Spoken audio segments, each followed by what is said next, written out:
Hell Yes Life, episode 20.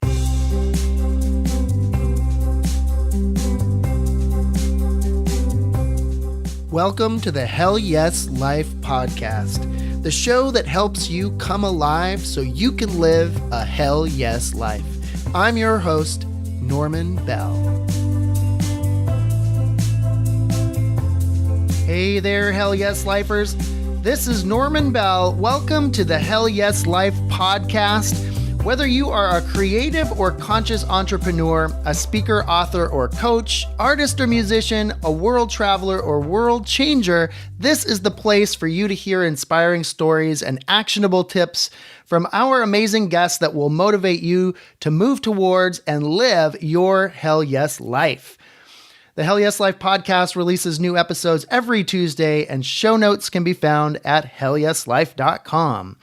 I encourage you to join us in our Hell Yes Life Facebook community, where we are supporting each other to move towards our Hell Yes lives. Now, starting in May, we're going to have daily themes, weekly opportunities to check in on your goals, and share about your dreams and current projects. To join the community, visit hellyeslife.com/Facebook. That's hellyeslife.com/Facebook. Now, if you enjoy the podcast, please write us a review on the Apple Podcasts app. Here's a 5-star review from Jesse Marr. Jesse says, "Great show. I love the Hell Yes concept. It sounds so cool. Glad to see guests with a higher profile slowly appearing on the show. Keep them coming, Norman. Thanks." Well, Jesse, thanks so much for the feedback. It is much appreciated. Now, Hell Yes Lifers, if you want to write a review, please visit hellyeslife.com/HYL iTunes. And when you do, include your business name or website, and I'll mention it when I give you a shout out. Okay, now let's get into today's episode. This week, my guest is Dawn Armstrong of liveyourgreatbiglife.com. Now, Dawn is someone who is really going after her dreams. She is otherwise known as the Possibility Ninja, and she's spent the last 15 years cultivating leaders and creating thriving communities with elite athletes, scientists, teachers, teens, and most recently as a mentor life coach. Now, Dawn herself is an athlete, biochemist, educator, and leadership guru. Also a disruptive speaker, adrenalin junkie, and mother of 2. So she's got a lot on her plate for sure. She's a former teacher, and she saw an opportunity to create programs that would build courage, confidence, and creativity in people, and she has just gone for it. She now has a Facebook community of her own and is up to all kinds of great stuff, including leadership coaching, team building workshops, and more. Now, Dawn's first book will be released early in 2018 and is called The Steep Edge, Chronicles of Risk Takers and Sunset Chasers. We'll look forward to that. I had a great conversation with Dawn, and I really look forward to sharing it with you, so let's dive in. Dawn Armstrong, how's it going today? I'm doing great. Thanks, Norman. Hey, well, Dawn, are you ready to tell us about your Hell Yes life? Woohoo! Hell yes! Oh, yeah. Let's do this. Let's do it. All right. So, Dawn, I always like to start off by asking people, what is your hell yes? That is, what's your passion, the thing that really lights you up? Well, there's many. I have 2 young boys, so moving through the world at their height and their speed and with their curiosity is definitely one of my greatest passions, is being a mom and moving through it with them. And then on a personal and work front, it's this drive towards making the planet better than it was when I was on it. So striving towards world peace, having people love and create communities of love, and having access to food, water, and education for all kids and people. All right. I'm already hearing some some big hell yes life visions there. That's awesome. That's awesome. Big mission. So tell us a little bit about, well, wait, I always want to ask this too. Like, when did you realize that this was your hell yes? And little asterisk here. Of course, you can have multiple hell yeses, as you just kind of listed off there. But when did you start to realize that this, particularly what you're doing with your business, was something that was a real passion for you and that you wanted to pursue? 2 years ago, yeah, right around this time, right before spring break at school, because I was a teacher before, a math and science and leadership teacher. I was at work, sitting at my desk, and I was on an interview. And one of the questions right at the end, the lady asked me was, if you could have anything you wanted, no barriers, no time, no money, no constraints, what would you want? Mm-hmm. And that question was a pivotal moment in my life. Because I feel like I hadn't stopped and really asked myself what I wanted or had a sense of what I wanted. So it had me really think about, do I even know what I want? And from that point on, digging around and searching, I came to today. And it's a big, long, crazy, wild 2-year process.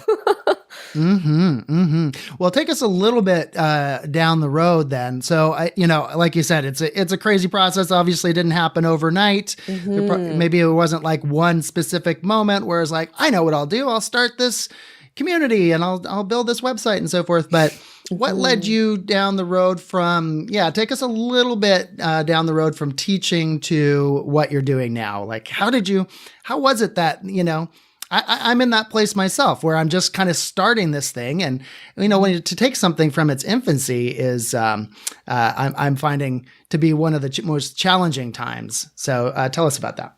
Yeah. And I definitely agree with you on all of that, Norm. Excuse me. So I was asked that question, and it's kind of like it woke me up to have me look in and think about what I wanted. And I remember when I got off the call, and it was with Stephanie Bowen from Wholehearted Life Coaching, I closed the blinds to my office and I just put my head on the desk. I was like, whoa, I could have whatever I wanted. What do I have right now that I want? I sort of went into this flurry of unknown and didn't know. Yeah, I wasn't clear on what my hell yes life was at that point for sure. And it really had me start looking and asking myself and looking around my life, like, what did I love? What was hell yes in my life? And it would be things like my children then, but now there was a new level of engagement. And then there was, I love biking. And I was a high school teacher, and I was like, you know what? I really love working with teenagers. And what if I could have more impact with teens? And it was as I moved through that question of, if you could have anything you want, what would it be? There's a place on a beach. It kind of came into vision. If you had like $50 million, what would be happening in your life? Those types of questions drove me forward each day. And I actually called the interviewer back, Stephanie back, maybe a week later, 2 weeks max, and said, can you ask me some more of those powerful questions so that I can figure out what my hell yes and my why and my purpose is? And that's how it happened in the beginning. Mm-hmm. That's awesome. Awesome. So, the journey that you're talking about there is probably a journey that a lot of our listeners can relate to, whether they have taken those first steps or not. Hell yes lifers, ask yourself that question if you haven't. I mean, it almost sounds like such a simple question. If you could have anything you want, what would it be? I think oftentimes we write off questions like that because we just say, well, I can't just have anything I want. But why not spend a little time, spend 10 minutes, sit down, for 10 minutes with a pen and a piece of paper and just write out what would it be? What would it be? So Dawn, tell us a little bit about what you're doing now. You're up to all kinds of exciting stuff. Tell us a little bit about your business. Okay. And feel free to rein me in because I go all over the place. You go. with what it is. There's a few pieces to it. So it has the underlying mission of world peace and building thriving communities, and giving access to all children and people the water, food, and education, and in a sustainable way. So it's a big mission. What does it look like on the ground right now, today, and in the daily? It means that I'm working on projects with people that are, changing the face of education. So I have two current clients now that are creating a program that would work alongside our Canadian education system that would include mindfulness and conscious learning and asking those questions. Like, imagine every teen ask themselves, just like any listener here, if you could have anything, what would it be? What are the things you love? What is the activity that you could do 24/7? Where do you get lost in time? So I work with people that are working on projects and leading, founding CEOs of projects where they're moving towards things like equality in education, equality in humanity, world peace, those sorts of missions. And I work with them to expedite and more powerfully engage with those missions and the communities around them. Well, I love that question that you asked in there. Where do you get lost in time, right? So where does time just melt away and you just, connect with the work that you're doing or what the activity that you're doing? I love that. And the idea of actually asking teenagers while they're in high school, go figure. Imagine asking that kind of a question versus, how are you going to graduate and how are you going to get into university and all that kind of stuff that we're usually occupied with at that time of our lives. That's awesome. Tell us a little bit about, so you have this website, liveyourgreatbiglife.com. I love that you have Live Your Great Big Life. Here we have Hell Yes Life. It feels like we're joining forces to create, even more powerful, lives for people. So tell us about that. I know you have an online community. What kinds of activities do you do with your community? And what have you been up to there? Got it. Yeah. So if I go back for a sec, there's those questions, those powerful questions that I, ask the people that I'm working with. And, imagine all teenagers, all people were aware of where they got lost in time.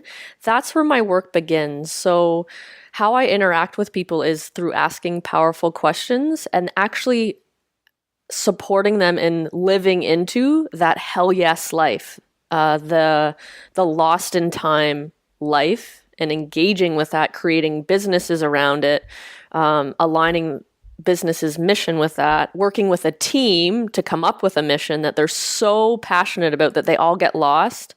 And when we're lost in time, Norm, I don't know, you can reflect on this. Like, what happens when you're lost in time? You're asking me now? Yeah. No, I'm a big fan of the flow state. Like and I try to pay attention to that and, try to prompt myself into that. Obviously there's things that I do that I naturally fall into that state more easily. But even if I'm doing work that I feel kind of resistant towards doing, I think there's ways to kind of access that flow state. So, I'm sorry, your question was like, how are you feeling or? Yeah, I think you just nailed it on the head. Like, you get into that flow state. Mm-hmm. And maybe the question is, what for you when you're in flow state? What occurs when you're in flow? What does it give access to?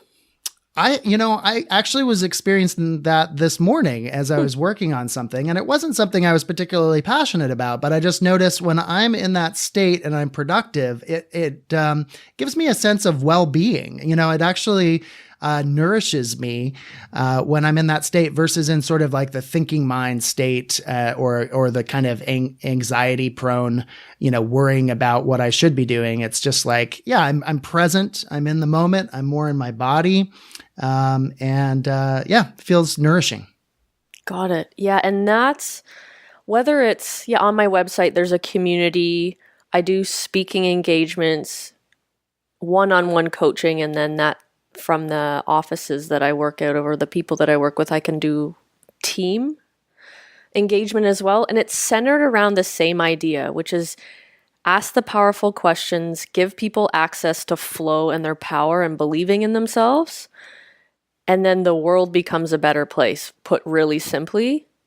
As you talked about for your flow, like you're in this productive state, you feel really nourished. You feel, what was the other thing you said? Like you're present, you're getting things done. And this is what happens. Imagine teams were like that. Imagine teenagers could come into a classroom and engage with a teacher saying, hey, these are the questions I have that weren't in the textbook. Like what's happening in the real world about this? And also, everybody engaged in what they want. So access to flow gives access. There's result-based results like client and employment, retention, happiness. Like that flow state of full heart is, I snicker because it's this indescribable, magnificent feeling, and anything is possible in that state. Oh yeah. That's great. So let me ask you about this. I was kind of looking at your website, looking at some of your posts. I think you've done some Facebook Live posts, and there was one I was kind of interested. It's kind of related to what we're talking about here. You were talking about the difference between busy versus full. Can you talk a little bit more about that? So the Facebook Lives, I think if anybody visited my Instagram feed or in the Live Your Great Big Life community online, it's an inside scoop into my life and my mind. So that was stemmed. I am a doer, a go-getter, driven, and oftentimes into the ground. Like I will do something, I'll forget to eat. The day will go by and I'll reflect on my day and not know what happened. So that Facebook Live was coming from a place of I'd get to the end of the day and I wouldn't feel like I had got anything done. I didn't feel accomplished. But I had done 30 things. The differences between busy and full is hitting those things on your desire list. Like that question from earlier, what do you want? What would be in your life? Where do you get lost in time? Where were you in flow today? So when we talk about full versus busy, it's where at 8 p.m. at night do you feel like in flow, or that you accomplished those things that mattered in your heart versus what your mind told you had to do because society said you should bake cookies for the school play, or that you should work out, or you should hang out with your friends, or you should have an immaculate house that's super clean, or whatever you're doing that's sort of an errand that's not fulfilling your soul. Yeah. This is a theme that's definitely been up for me. Even in recent days, I noticed, because I relate to what you're saying. Like even when you find your hell yes, you can drive yourself into the ground with it if you're not approaching it in the right way, right? And I found myself kind of spinning out the past couple of weeks a little bit, maybe doing a little bit. I got super excited about this thing, and I maybe am doing things a little bit too much, and so I've in recent days kind of pulled things back a little bit, really trying to be more thoughtful about what I'm working on, and planning ahead a little bit about, okay, what am I going to be working on tomorrow, and how I do that. Do you have any actionable tips like that that you would recommend for our listeners about how they can focus on the right things so they feel more full than just busy? Yes, I have a great tip. And I'm practicing it myself as we need to, we teach what we most need to learn, right? So thanks for bringing that up. Yes. So when you're planning your week, so if you were planning this week, or maybe because this week is already booked, when you're planning next week, insert your fun time or the stuff that fills you up. So if you know that getting on your bike is a must to access flow or to be fulfilled, put that on the calendar first. And it might seem backwards, but you could do that for your whole month. Every day you have 2 hours for yourself.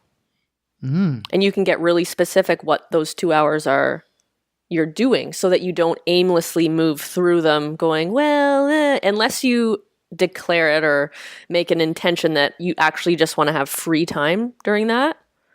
But our mind, if we set the intention of I'm biking on Tuesday at 1 till 3, and then you have yoga on one day, you have going out for lunch, all those things that fill you up, put those in the calendar first before any other errand, busy thing. If you're self-employed, your work, put your self-care, your fun, your play in first. I love that. And I can imagine when you first said 2 hours, I was like, I could just imagine people going, 2 hours? I'm not going to find 2 hours. Well, now it wouldn't have to be a block of 2 hours necessarily, right? You could break it up any way you want. Maybe it's a half hour in the morning, 10 minutes here, another 45 minutes here. I think it's important to get that stuff up front and on the calendar, because when I'm left with free time and I don't have a plan about how I'm going to use it, I'm like deer in the headlights. And then then I end up going into default sort of activities like looking at Google News, and then I feel depressed. So, you've got to really, be thoughtful, mindful about what your week looks like. And so I totally agree with you there, Dawn. Yeah. And it's backwards to how we've been conditioned. However, you can look up results after result after result of feeding your soul and how that increases productivity in any other place of your life. I don't want to stick it always on work. It's like your relationship with your partner, your relationship with your friends, your kids, how you move through the relationship with yourself. All of that becomes more full when you feed yourself first. And I really want to touch on a point you said about 2 hours and yeah, totally. So anyone who's listening in, for you too, Norman, this moving towards your hell yes life, or in my case, it's living your great big life as you declare it, it is a process. So if you wanted to cut coffee out of your life, some people can just cut it out. Some people go from 10 cups a day to 5 to 4 to 3 to 2 to 1, and it's a process. So as I can only speak for myself and for some of my clients, there's no way I could do 2 hours in a day. There's no way I could wrap my mind around it. And I had some logistical pieces that I needed to let go of to sort of make that work in my life. And it started out, and often when I go into teams, especially, where did I go? Went into Facebook, and they are very, very, very, very busy there. So it's working out 5-minute increments sometimes. Where can I fit a 5-minute increment for myself? And it might be literally standing at your desk doing jumping jacks, or pulling out a mirror and making funny faces, or going to the washroom, or going to have, 100 peach slices because you love those, or whatever it is. But slowly integrating it into your day will lead to much more success in it transforming long term. That's the other piece about my work. So sorry, I'll go back. Insert it slowly. It's rare that people are cold turkey, can just make it happen and it's transformed for life. And my work is all about transformation, not fixing something. It's not a Band-Aid solution. It's if we integrate things that you love in your life, then you integrate things that you love in your life for your whole life. Yeah. And I think a lot of people listening to this, or just in general, when I think about, I'm going to pursue my life purpose and find my passion, it feels like this gargantuan project that's going to take, years or decades. And what I've found for myself in relation to what you're saying, Dawn, is 10 minutes. 10 minutes is my new best friend. I have, a timer on my phone, and I set it for 10 minutes. And I just say, okay, I'm going to write on this for 10 minutes, and that's it. The main thing is it gets me over that kind of mental barrier of sitting down and doing the work. At the end of 10 minutes, I can stop and feel like, hey, I did that today. Or I could set it for another 10 minutes and go forward. But it's really that thing about that keeps us from getting to the table, because it feels like such a big project. So I really like that idea of weaving things into your life. Totally. And each This is why I do a lot of individual coaching. And even when I work with teams, it's speaking to each individual. And I really want to be transparent. Like, I don't want to do a blanket statement of use this tip and it will work. It's like, what for you, Norman, it's 10 minutes right now. That might be a big push for somebody. So we might need to start at 2 minutes, but it's working with somebody to figure out what their edge is, what they're not allowing in. For instance, I live in Squamish, and, Whistler, they're adventure capitals of Canada. So people are biking every day, like 3-4 days a week. So that seems crazy to some people that they can fit 3 or 4 bikes in. So for that person, it's, well, do you want to bike 6 days a week? And that's where their edge. So part of this too is figuring out where you are today and what's an edge for you for inserting play, inserting meditation, insert blank, whatever it is for you. What's the edge for you? Mm-hmm. That's right. It's such an individual journey, and it's certainly not a one size fits all sort of thing. So, great to hear that. Yeah. So now I'd like to take a step back a little bit. So you're living your hell yes, or your great big life, and you're helping other people do that now. But let's go back earlier in the journey, whether it was when you were teaching or maybe even back when you were a kid, but a time when you felt challenged. You didn't know what you wanted to do. You were up against a wall. You had some obstacles in front of you, and you either overcame those obstacles or didn't, but one way or the other, you learned a lesson. Take us there. Mm-hmm. So when I was in grade 7, I came out to BC from Ontario, from the east coast of Canada, and I immediately fell in love with the enormity of the mountains. I had never seen anything like the mountains and the vast nature and beauty that is in valleys and the rivers and streams and the white snow-covered mountaintops just blew my mind. And that ignited something in me to get out west. So fast forward 5 years, I knew that I was going to be in the mountains, and I started snowboarding, and that was an access point for me, and found out at university that there was a snowboarding team out west. So mom and dad don't know this. Well, maybe they will now, that I applied for university and came out to snowboard, not necessarily in that order. So got out here, immersed myself in snowboarding, the snowboarding culture, snowboarded for my school team, got to travel internationally and do some development team for Canada and NORAMs and World University Games, which was awesome. And then I came up like straight onto a challenge, which many athletes have. It's, how am I going to pay for this? Mm-hmm. So I got the challenge for me, Norman, and, I had my dream. Like, it was to be on the podium. A lot of athletes, I wanted a gold medal. I wanted to go win a border cross and be representing Canada. And the other side of that was, well, how are you going to make that happen financially? You're in university, you should finish your degree and do the quote unquote responsible thing and go to finish school so that you can, live this fulfilled life.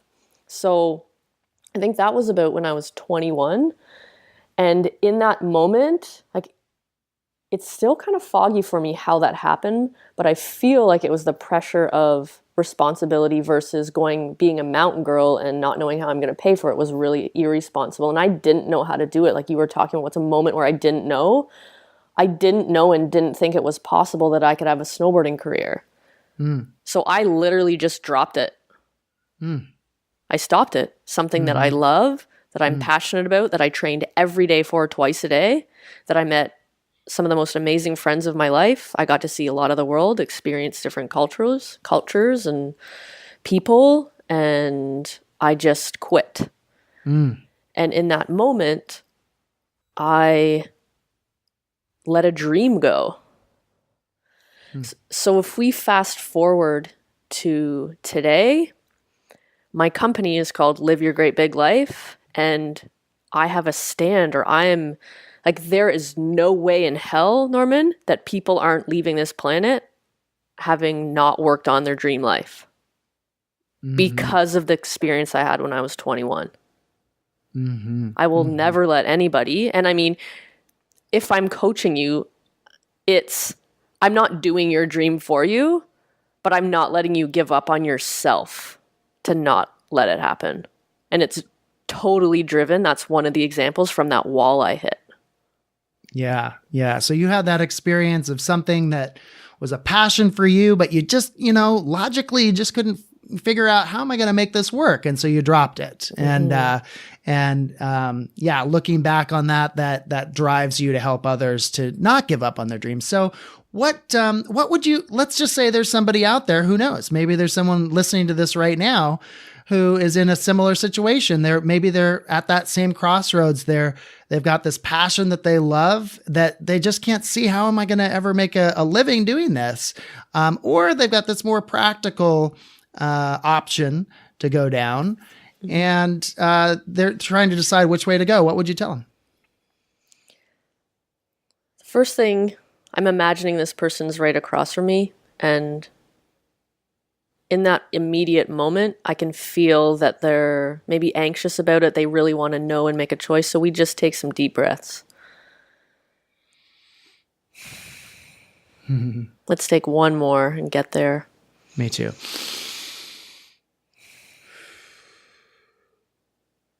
We'd really slow down.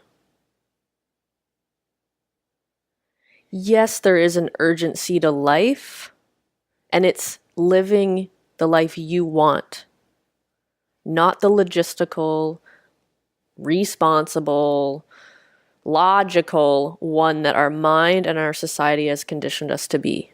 The safe, people say. What I would ask, or this conversation we would have, is like we started this conversation. If you could have one focus point, 4 focus points, what would you have in your life? You'd have this passion that you're interested in. What does that bring to your life? What does that allow for? What does it make more of? What does it make less of? Often less stress, worry. Okay, and then we get to that point where, okay, we've really labeled that passion. And then there's that other side. So it's almost like we're brainstorming both sides, but it's coming from the heart versus the mind. Because the mind and the how and the logistics gets in the way of everything. Decisions, conversations, fears that we're not willing to face. Our mind says, nope, don't want to do it. It's not safe. And there's a whole bunch of reasons for this, and I can go into that too. But forefront is knowing that you being happy and you being fulfilled matters. And 2, believing in yourself. So we've talked about our hell yes life, our live your great big life. It's a journey. So I can have this conversation with somebody, but it's lonely. How many people do you know who are going after their hell yes life, Norman? Well, more now that I'm doing this podcast, but a lot of people aren't. That's for sure. Yeah. So a piece of this is hanging out, getting supported by people who are going to believe in you and also share the belief that happiness and heart full is the way to live a great big life, a hell yes life. Awesome. Yeah. It's definitely a journey. And, there's a lot of things in our culture and in our world that are telling us, no, that's not going to work out for you. Just keep your head down and be afraid. There's a lot of things to be afraid of out there. But hey, we've only got this one life, this great big life, this hell yes life. Let's do it. Hell yes lifers. We can do this. Yeah. And go ahead. There was just one more thing I wanted to add in there, because this type of person might be labeled like, and I don't have any judgments on this, so please bear my response right here, but like hippy dippy, foo-foo, magical, follow your heart. Like there's a lot of negative energy around that. And what's really important is you can't just lay in your bed and hope that your dreams are going to come true. you need to be actively working on them is one piece. So intentionally taking those actions. And the other part is each individual has needs.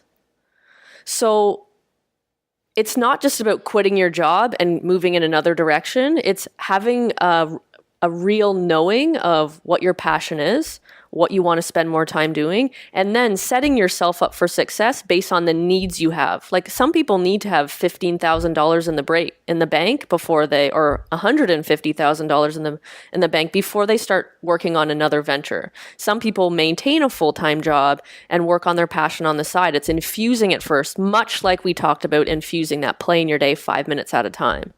It's the same thing for this, and really honing in on what your needs are. Because if your needs aren't met, then none of the passion thing works either. If it's like, if you don't have money, then it puts a stranglehold on because you need to provide for your family. Now you're not fulfilling that commitment to provide for your family. So it's setting yourself up to thrive and really getting to know your needs along the way to living your hell yes life. Mm-hmm. Big breath. Deep breath. Yeah. So hell yes lifers, if you're at that crossroads, know that I think one thing I can kind of tease out of this is that it might not be a choice like one or the other. There might be a way to do both. There might be a way to move forward.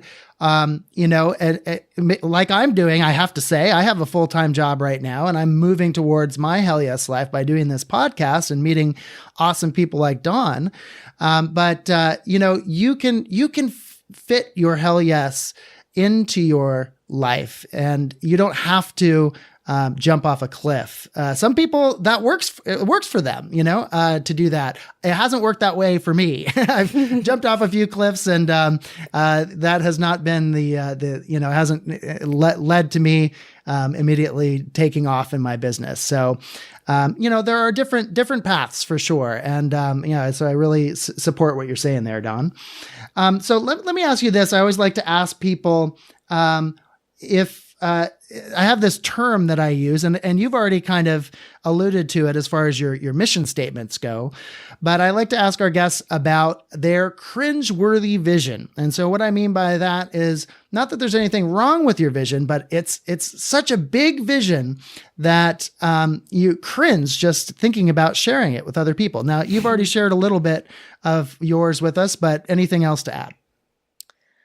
Yeah, I think this is a great opportunity to share that cringe, like, holy smokes, I can't believe I'd say this out loud. Yeah, go for it. The world peace one, it by no means seems easy, but smaller than that is making a commitment to speak on some of the biggest stages in the world. Oh, yeah. In a disruptive manner. So having that truth telling on a TED stage at the UN. Oh, yeah.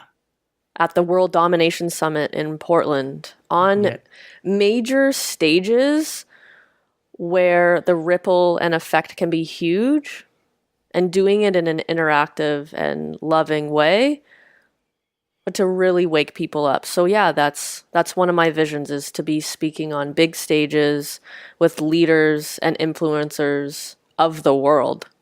Mm-hmm. Crap. All right. Did you cringe a little bit saying that? That was awesome. Yes. Yes. Yeah, cringe. Awesome. Well, I have similar aspirations, so we'll have to keep in touch after this, Dawn, because I have one of my visions is to speak to 50,000 people, and I'd love to speak at World Domination Summit or a TED Talk or something like that too. So, hell yes, lifers, you heard it right here. That was a great cringeworthy vision. What's your cringeworthy vision? I want to hear like winning the Oscar. I want to hear, winning a gold medal, speaking at TED, those kinds of cringeworthy visions. Even if those shift in the future and it turns out, wait a second, I've got a developing vision. It's not that anymore. At least put something big out there. Why not? Hey, I wanted to ask you one question. Again, I was looking on your website and I saw that you have a goal, and this is kind of related to what you were just talking about, speaking. You had a goal of traveling and speaking in 48 countries by the time you're 48 years old. Tell us more about that goal. Well, I would love to. That is a friend of mine, Nikia, who is, that's her big goal, big, hairy, audacious goal. And she's part of the Live Your Great Big Life community. So she's a sustainability ninja, and she declared that goal within our community of Live Your Great Big Lifers, much like you have Hell Yes Lifers. Yes. It's a community of 170, and Nikia has declared that goal for herself. Oh, okay. That was one of your community members. Well, great. Nikia has an awesome cringeworthy vision as well. You bet. Go Super, Nikia. super powerful. And I just wanted to put something in that I watched just yesterday. Yeah. It was a Steve Hardizan talk, and he told a magnificent story about Deuce. And I would love to invite every listener here to check out TBOLITNFL.com and watch the long version of this talk. And it speaks directly to what we're talking right now, like the power in saying your commitment out loud and the ripple effect that can happen now that Nikki has been spoke out onto this podcast. You've said you want to talk on the World Domination Summit stage. I've said it, like what will happen from that. I just wanted to throw that out there to check it out, the power in committing to something and saying it out loud to somebody. Awesome. And I'll get the info after this interview, Dawn, so we can post this on the episode page in the show notes. Oh, great. Thanks. So you'll be able to get that. Hell yes, lifers. Okay, well, great. So before we go, can you give us one, and you've already given us lots of great tips and resources, but how about one more?